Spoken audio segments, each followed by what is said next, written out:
新しい自分を始めよう。イオンペイでカード入会でお得。さ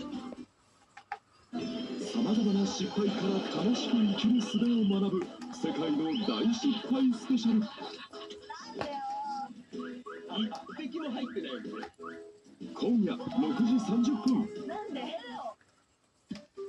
ガーシー前参議院議員の一部の SNS のアカウントが停止された可能性があることが分かりました。ガーシー前議員をめぐっては動画配信サイト上で著名人ら3人の